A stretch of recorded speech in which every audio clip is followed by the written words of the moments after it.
The medical ship Healing Dawn moved slowly through space like a white whale among the stars.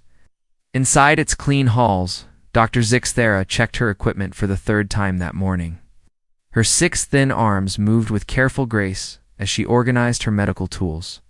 The crystal patterns on her pale skin glowed softly under the ship's lights.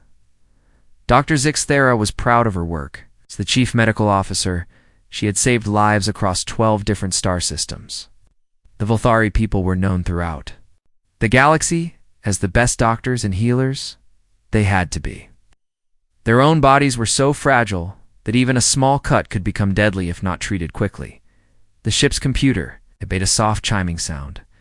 Dr. Zixthera touched the wall panel with one of her delicate fingers. Captain Nolsera's voice filled the medical bay. "Doctor, we have received an emergency call from New Haven Colony. Human miners have been attacked by local creatures. They need immediate medical help."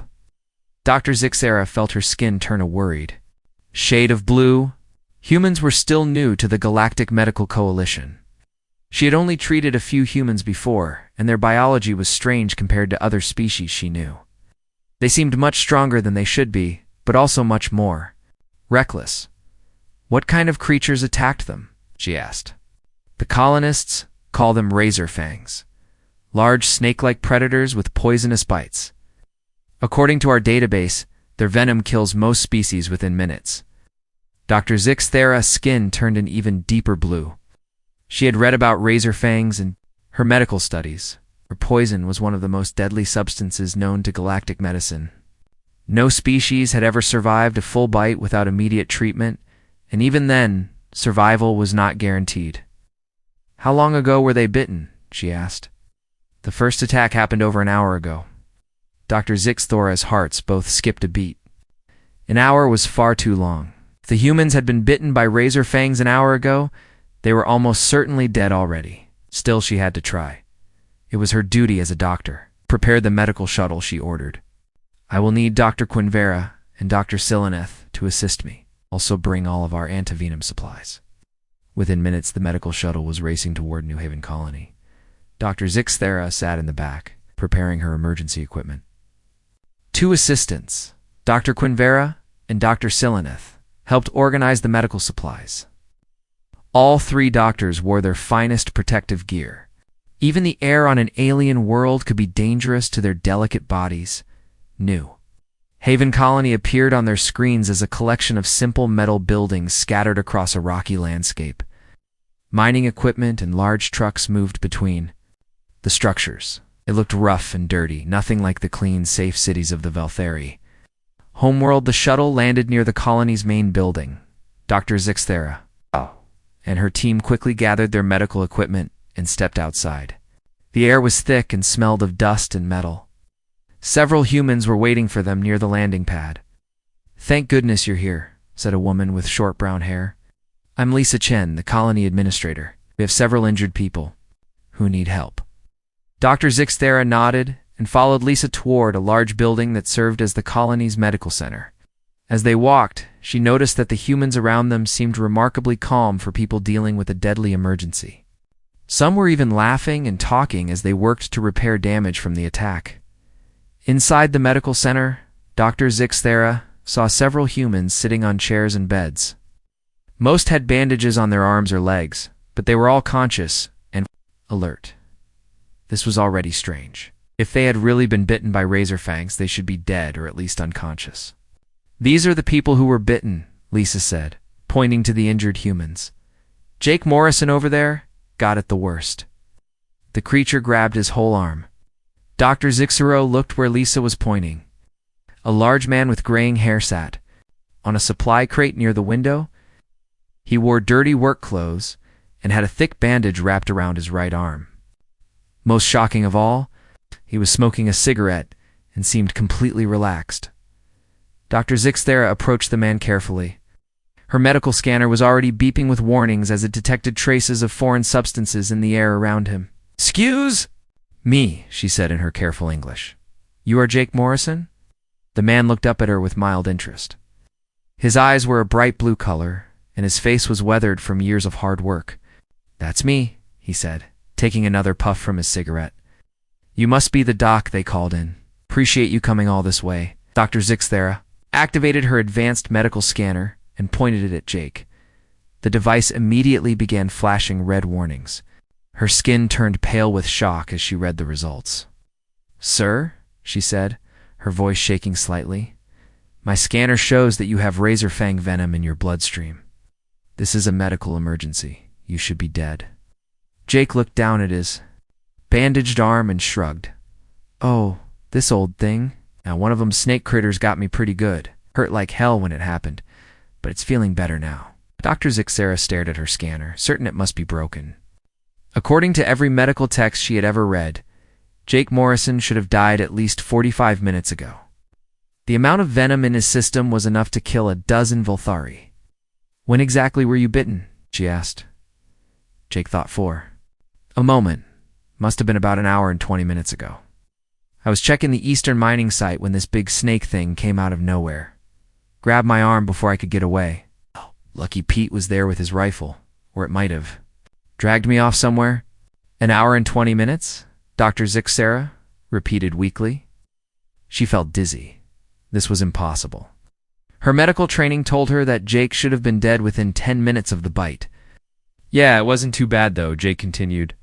"Happened to me last week too, over by the western ridge. Just a scratch, really. These critters seem to like the taste of human blood or something."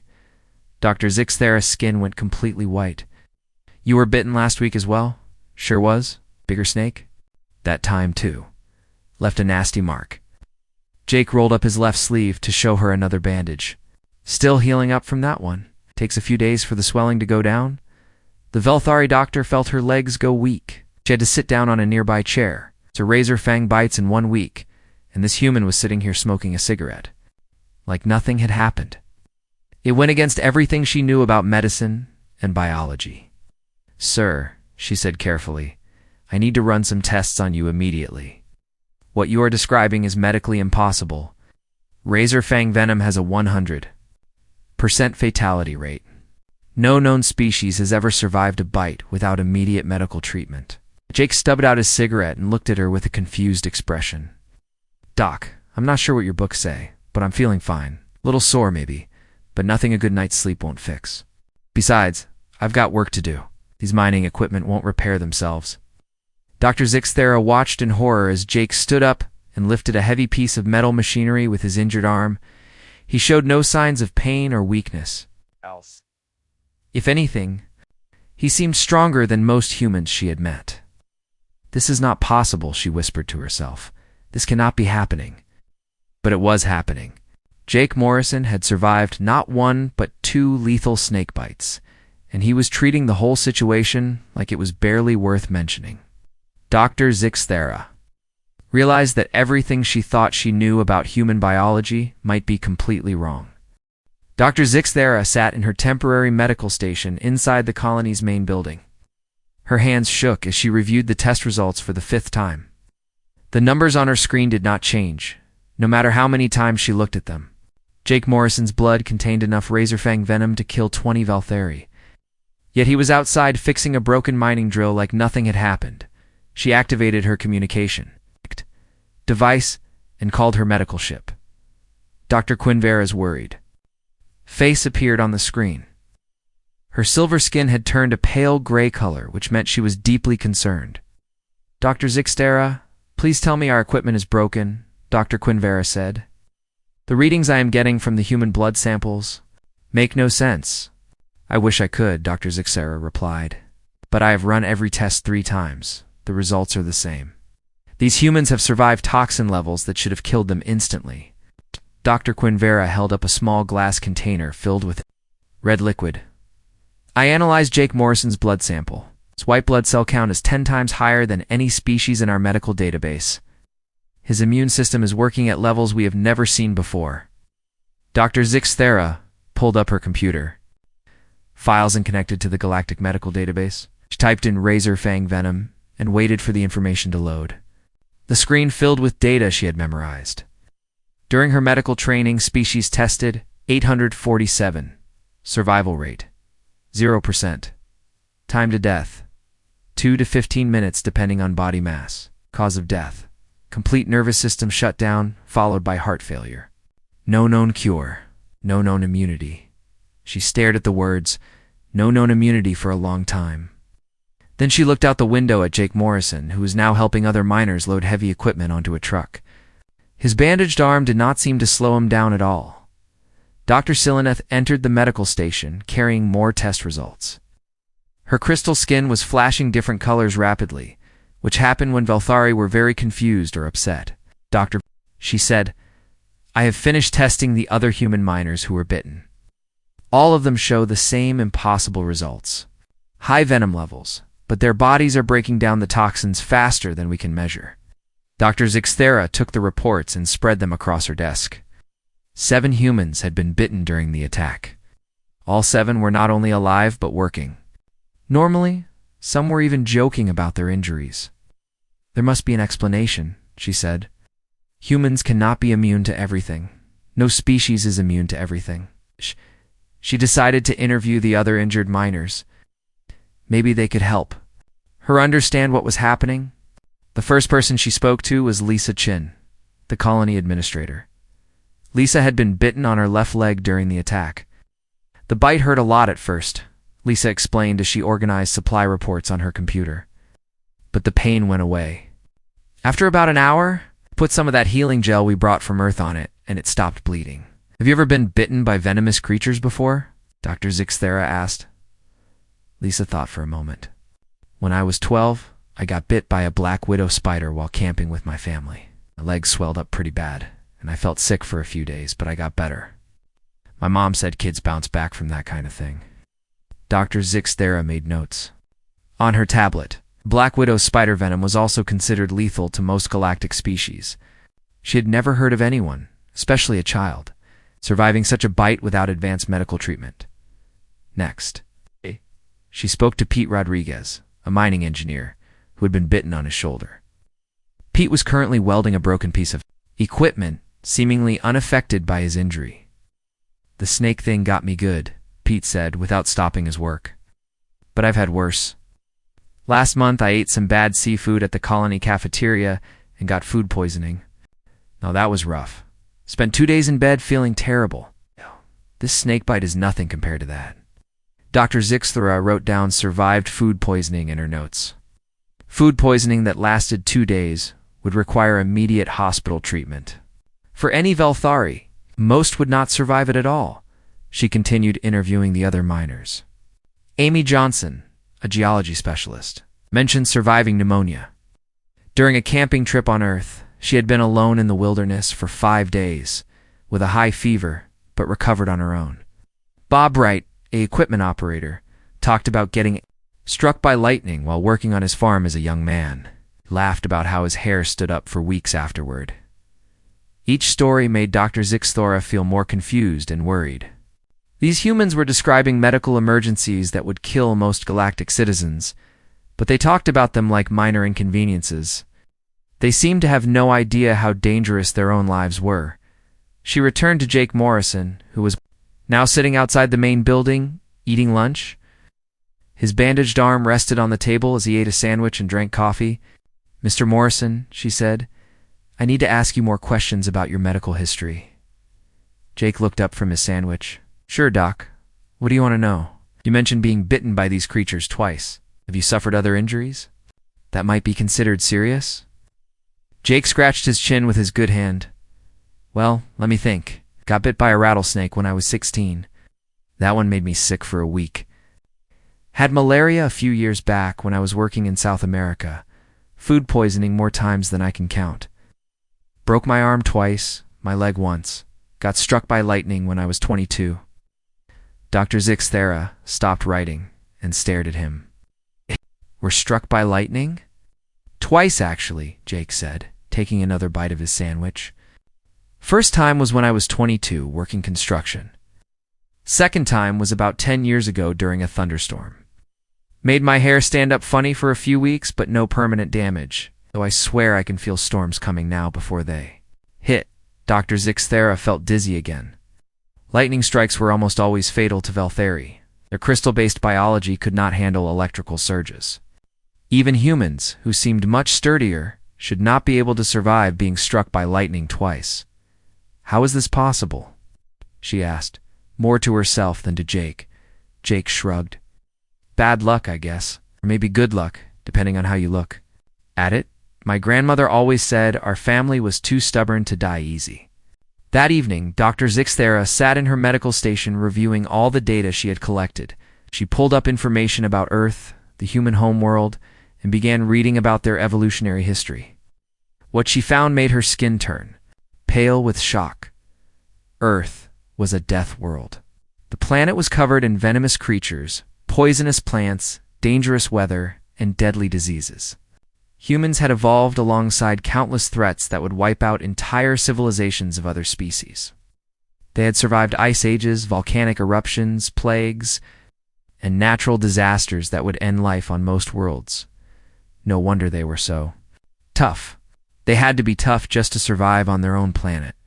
She opened a communication channel to Dr. Karthus, her former teacher and one of the most respected medical experts in the Galactic Coalition. His elderly face appeared on her screen, and his skin showed the deep purple color of curiosity. "Student Zixthora," he said in the formal Velthari manner. "I received your preliminary report about human toxin resistance. Surely there has been some error in your measurements." "Teacher Karthus, I have checked my equipment many times. I have run every test I know. Humans are surviving things that should kill them." Dr. Karthus was quiet for a long moment. "This cannot be correct. Send me all of your data immediately. I'll review it with the medical council. If what you claim is true, it changes everything we know about biology and medicine." After ending the call, Dr. Zixthera looked out the window again. Jake Morrison was still outside, now helping to unload supplies from a transport ship. His injured arm moved normally, showing no signs of the deadly venom that should have killed him. Hours ago, she was beginning to understand that humans were not just different from other galactic species. They were something entirely new. Something that challenged every medical principle she had learned. And somehow, they had no idea how special they really were. Dr. Zixthara sat alone in her quarters aboard the Healing Dawn that night, recording her personal log. The soft blue light from her desk lamp made her crystal skin glow as she spoke into the recording device. Her voice was tired and confused. Personal log, day 15 of the New Haven assignment, she began. "I have been a doctor for 23 years. I've studied medicine on 12 different worlds. I have treated 47 different species. Today, everything I thought I knew about biology has been proven wrong." She paused and looked at the data tablet beside her. It was filled with test results and interview notes from the human miners. Each page told a story that should have been impossible. The humans call their planet Earth a garden world, but my research shows it is actually one of the most dangerous planets in known space. They have survived there for millions of years, and it has made them into something we have never seen before. Dr. Zixthera stood up and walked to the window of her quarters. Outside, the stars looked peaceful and safe. Nothing like the chaotic, dangerous world the humans came from. She thought about her own homeworld, Velthera Prime. It was a beautiful place with crystal cities and gentle flowing rivers. The weather was always perfect, and there were no dangerous animals or poisonous plants. The worst injury most Velthari ever suffered was a small cut from broken crystal, and even that required immediate medical attention. Her people had become doctors because they had to be. Their bodies were so fragile that any injury or illness could be deadly. They had spent thousands of years learning to heal and protect themselves. It was the only way they could survive. But humans were different. They had survived by becoming stronger, not by avoiding danger. Where the Velthari built hospitals, humans built tough bodies that could heal themselves. Where the Velthari created medicine, humans created immune systems that could fight off diseases that would kill entire cities of other species. Dr. Zixthera turned to her desk and continued her log entry. "I spoke with the human Jake Morrison again today. I asked him about his childhood on Earth. The stories he told me would be considered horror tales on any civilized world." She remembered the conversation clearly. Jake had been sitting outside the colony's main building, drinking coffee and watching the sunset. His injured arm was already looking better, with new skin growing over the snake bite. Tell me about growing up on Earth, she had asked him. Jake had smiled and leaned back in his chair. It was a good childhood. I grew up on a farm in a place called Montana. Big open spaces, clean air, lots of hard work. Is it dangerous? Jake had laughed. Well, sure. You had to watch out for rattlesnakes in the summer, bears in the woods, and wolves in the winter. The weather could kill you if you weren't careful.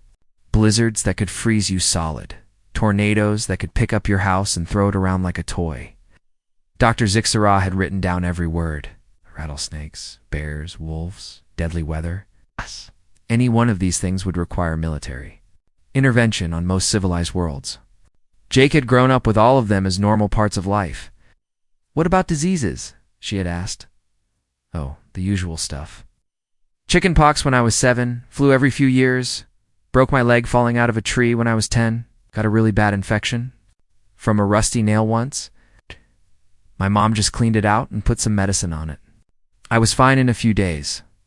Dr. Zixthera had stopped writing. A rusty nail infection would require surgery and weeks of hospital treatment for a Veltheri. For Jake, it had been a minor inconvenience. Now, sitting in her quarters, she continued, recording her log. The humans do not understand how remarkable they are. Jake Morrison told me about his easy childhood, but he described surviving things that would wipe out populations on other worlds, and he is not unusual among his species. All the humans I've interviewed have similar stories. She thought about Lisa Chen, who had mentioned getting bit by a black widow spider as a child. Lisa had treated it like a normal childhood accident, like falling off a bicycle or scraping her knee. She had no idea that black widow venom was considered one of the most dangerous toxins in the galaxy. Then there was Pete Rodriguez, who had survived food poisoning that lasted for days. He had described it as unpleasant, but not too bad. Food poisoning that severe would require emergency medical evacuation for any Velthari ship. Amy Johnson had recovered from pneumonia while alone in the wilderness. She had been hiking in the mountains when she got sick, but instead of dying, she had simply rested for a few days and gotten better on her own. No medicine, no doctors, no medical equipment, just her own body fighting off an infection that would kill most galactic citizens within hours. Dr. Zixera pulled up her communication screen and connected to the Velthari Medical Council on her homeworld. Dr. Karthus appeared on the screen, along with several other senior medical experts. Their crystal skin was showing various shades of concern and confusion. Student Zixthera, Dr. Karthus said formally, "We have reviewed your data. The medical council is having difficulty accepting your conclusions. Teacher, I understand. Your concern? I had the same doubts. I've triple-checked every test. The humans are really surviving these toxins." Dr. Minthara, another council member, spoke up. Her skin showed the deep red color of worry. If what you claim is true, these humans are not just immune to Razorfang venom. According to your reports, they are immune to hundreds of different toxins and diseases. That is correct, Dr. Zixthera replied. I have been researching there. Homeworld, Earth is covered in dangerous life forms. Venomous snakes, poisonous spiders, deadly plants, dangerous bacteria, and viruses. The humans have been exposed to all of these things for millions of years. Dr. Silthes, the oldest member of the council, leaned forward. His ancient skin showed the pale yellow color of deep thought. You are suggesting that humans have evolved universal immunity through constant exposure to danger? Not universal immunity, Dr. Zixthera corrected. But their immune systems are incredibly adaptable when they encounter a new toxin or disease. Their bodies learn to fight it off. Each generation becomes stronger than the last. The council members looked at each other with concern. Dr. Karthus spoke again. This presents serious implications for galactic medicine. If humans can survive things that kill other species, they could be carriers of diseases that would wipe out entire worlds. Dr. Zixthera had expected this concern. I have been monitoring the humans for potential contamination. They do carry bacteria and viruses that would be dangerous to us, but they seem to control these naturally. Their immune systems keep dangerous organisms in check. How can we be sure? Dr. Minthara asked. Because they live and work together in close spaces without making each other sick. If their diseases were truly dangerous to their own species, they would not be able to form communities like this colony. Dr. Zixthera paused and looked at the worried faces of the council members. Teachers, I believe the humans are not a threat to galactic health. They are an opportunity. Their immune systems could hold the keys to curing diseases that have plagued our species for centuries. The council members talked quietly among themselves for several minutes. Finally, Dr. Carthy spoke. We will need to study this further. Continue your research, but be very careful. If you are wrong about the humans being safe, the consequences could be catastrophic. After ending the communication, Dr. Zixthera returned to her personal log. The medical council is frightened, and I understand why. We Veltheri have survived by being careful, by avoiding danger, by controlling our environment. The humans have survived by adapting to danger, by becoming stronger than the things that try to kill them. She looked out at the stars again and thought about the fundamental differences between the species. We built medical ships to heal our fragile bodies. They built bodies that do not need healing. We created medicine to fight diseases. We created immune systems that are living medicine. We fear contamination. They have turned contamination into strength. Dr. Zixthera closed her log and prepared for sleep. Tomorrow she would continue studying the humans, trying to understand how they had achieved something that seemed impossible. They had turned their greatest weakness, their dangerous homeworld, to their greatest strength. As she drifted off to sleep, she wondered what other impossible things humans might be capable of. If they could survive razor fang venom and lightning strikes, what else might they consider just another normal day? 3 days later, Dr. Zixthera received a message that made her crystal skin turn bright yellow with excitement. The Galactic Medical Coalition headquarters wanted to see her research immediately. She had sent her preliminary findings to the coalition the night before. They were already causing a stir across the galaxy. She was working in her temporary lab when her communication device started flashing with incoming calls. The first call came from Dr. Velinara on the medical station orbiting Kepler Prime. Her insectoid face filled the screen, and her antennae were moving rapidly, which meant she was very interested in something. Dr. Zixthera, she clicked in her translated voice. Your report about human toxin resistance has reached our station. Is it really true that they survived razorfang venom? Yes, it is true, Dr. Zixthera replied. Not just one human, but 7 of them. And they have survived many other things that should have killed them? Dr. Velinara's antenna moved even faster. This could change everything. If humans can survive our native poisons, they might be able to help us find cures for diseases that kill our people. The next call came from the crystal cities of Shardara. Commander Prismtel appeared on the screen, his geometric form shifting colors as he spoke. The Shardine were a proud species who valued perfection and order above all else. Dr. Zixthera, he said in his musical voice, your research suggests that humans are walking biological weapons. How do we know they will not spread diseases that could destroy entire worlds, Commander? I have been monitoring the humans closely. They do not seem to be making each other sick, even when working in close contact. Their immune systems appear to control dangerous organisms naturally. To control, Commander Prismtel repeated, his form turning a suspicious red color. That is not good enough. The Shardin Council demands more proof before we allow humans into our space. Dr. Zixthera ended that call, feeling frustrated. She understood the commander's concerns, but his fear was preventing him from seeing the amazing opportunity that humans represented. Her communication device flashed again. This time, it was Dr. Kethmori Hivesinger, speaking for the Insectoid Trader Confederation. His compound eyes reflected the light from his ship's control panels as he spoke. Doctor, his voice buzzed through the translator. The Trading Confederation is very concerned about your findings. Humans carry deadly diseases. Our trade routes could become contaminated. We might have to ban human ships from our space stations. Dr. Hivesinger, she replied. The humans have been trading with other species for months without causing any disease outbreaks. They seem to understand how to prevent contamination. But what if they do not understand? What if they carry something that kills slowly, taking years to show symptoms? The Confederation cannot take such risks. After several more similar calls, Dr. Zixthera felt exhausted. Every species in the galaxy seemed to be either excited about human medical potential or terrified of human disease risks. No one wanted to simply study the facts and learn the truth. Her next call came from an unexpected source. Dr. Karthus appeared on her screen, but this time he was not alone. Behind him stood Dr. Malthus, one of the most senior medical experts in the Velthari government. Her ancient crystal skin showed the deep purple color of official authority.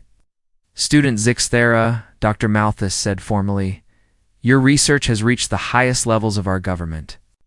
The Velthari Science Council has decided to send a full medical team to New Haven Colony. You must verify your findings personally." Dr. Zixthera felt a mix of pride and worry.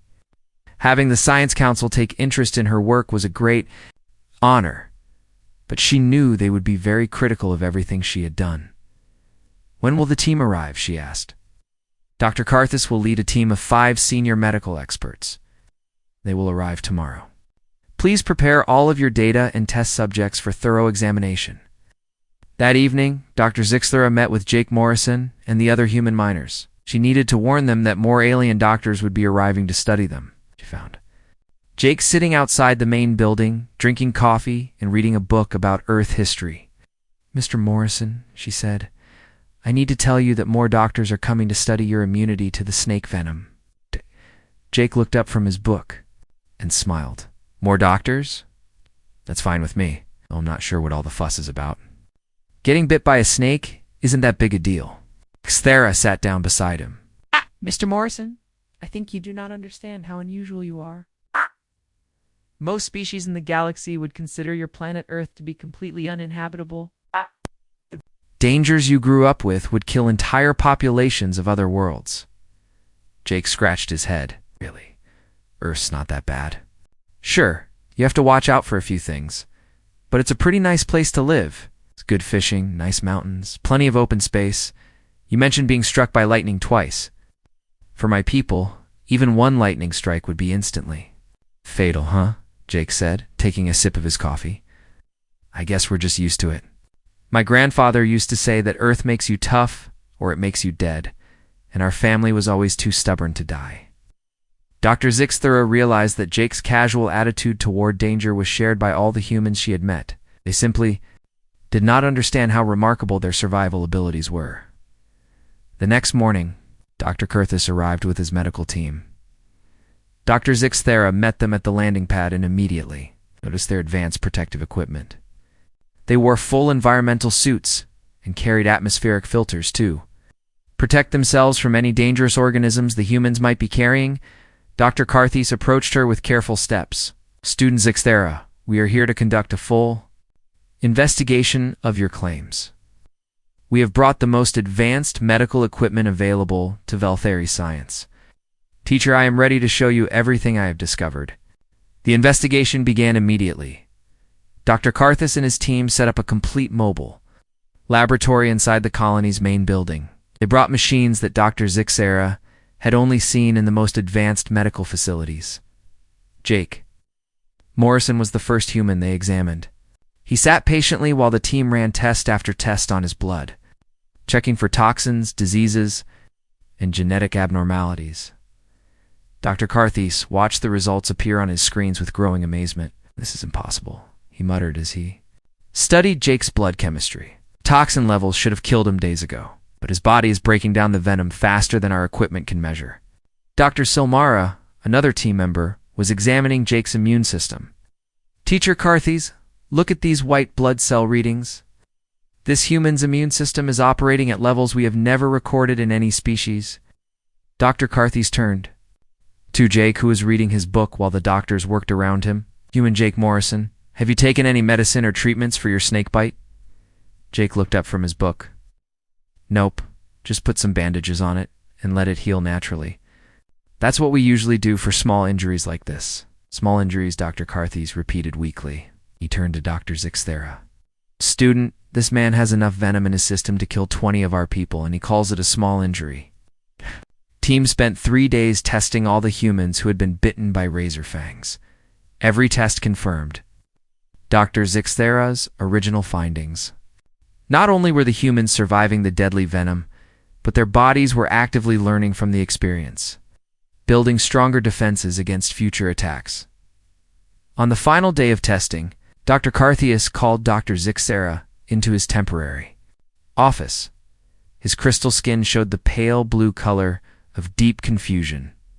"Student," he said quietly, "your research is correct.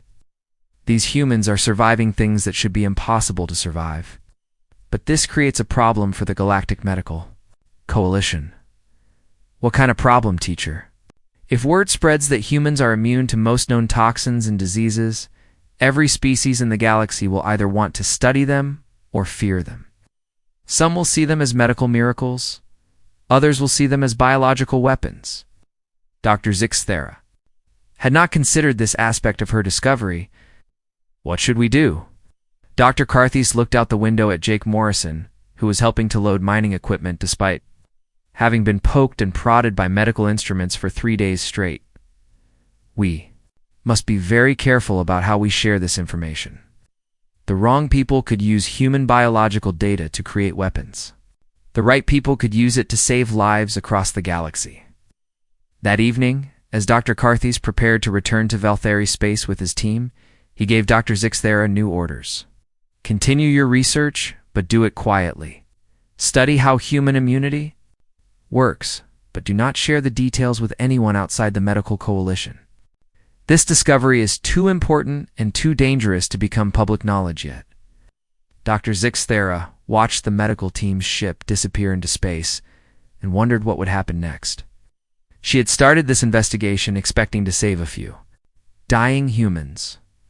Instead, she had discovered something that could change the future of medicine across the entire galaxy.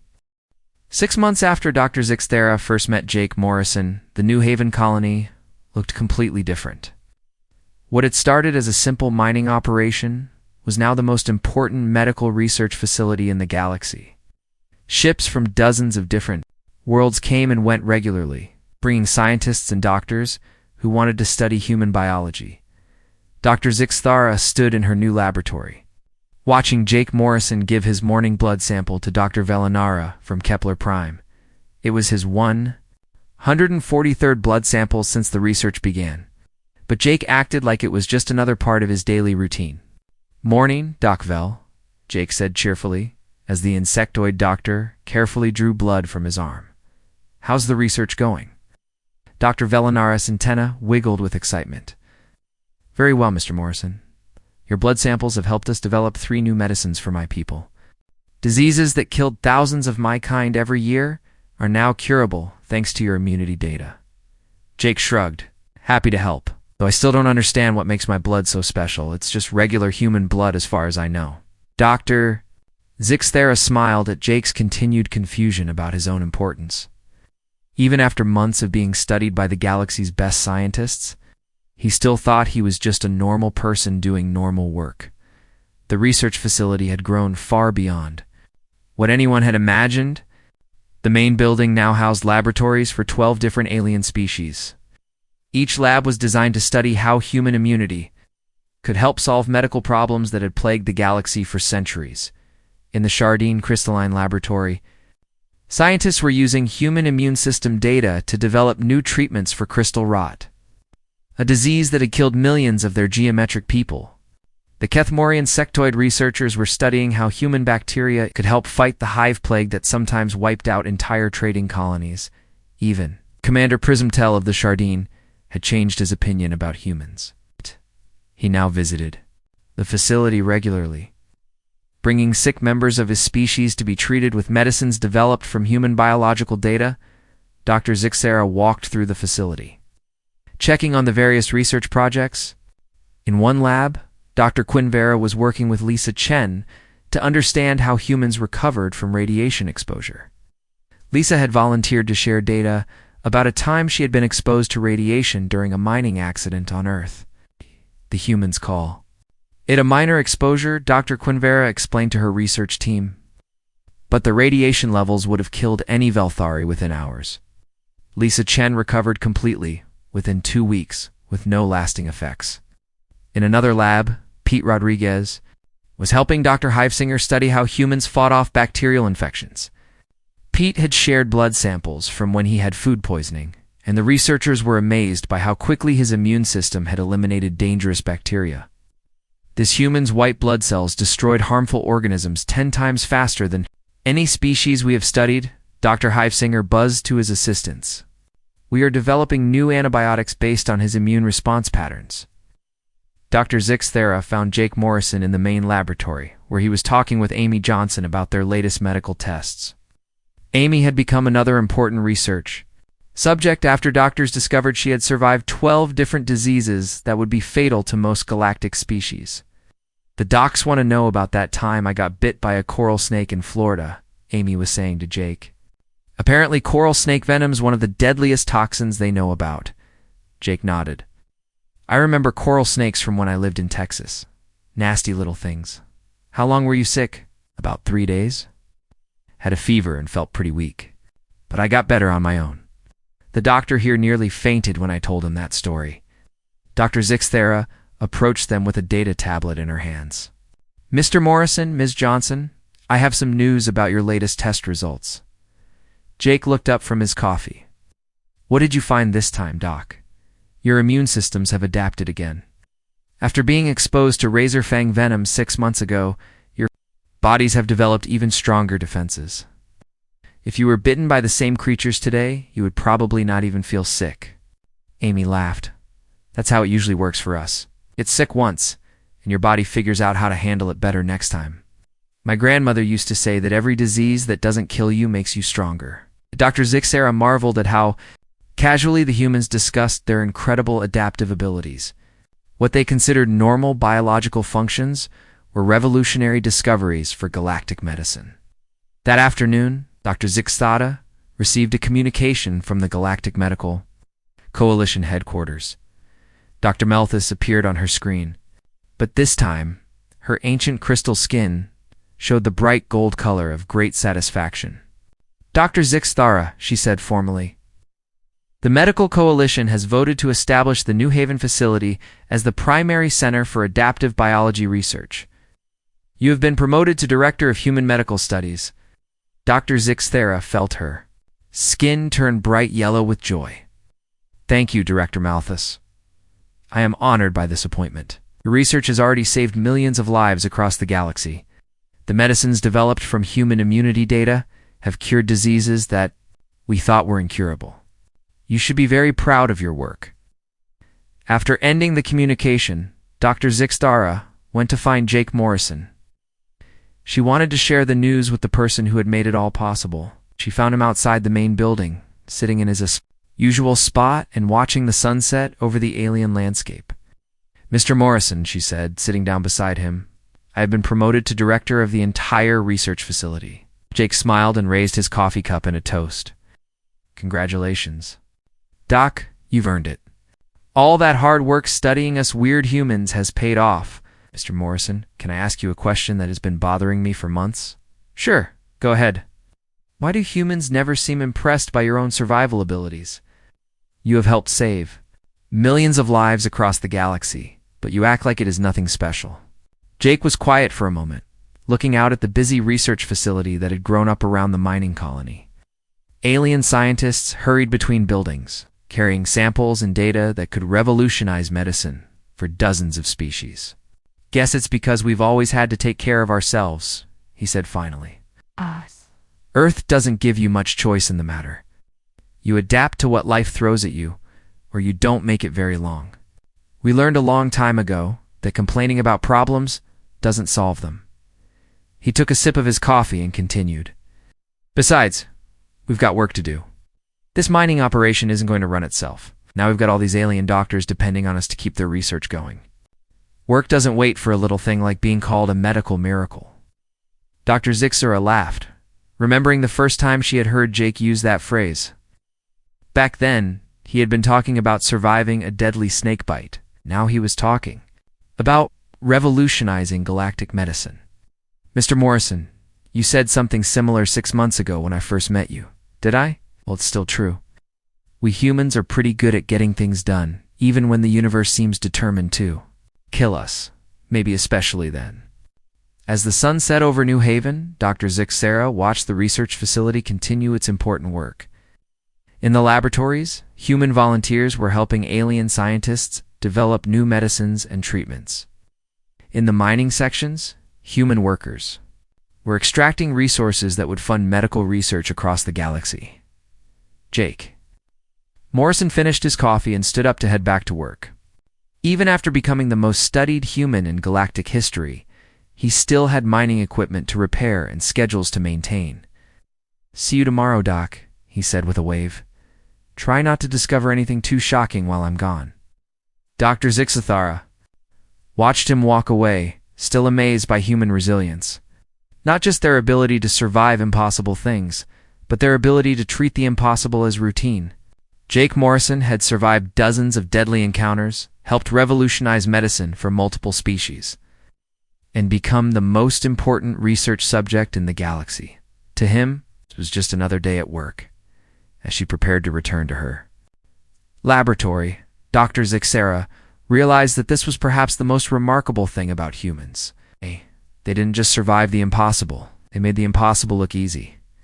And in a galaxy full of dangers both known and unknown, that might be exactly what the universe needed.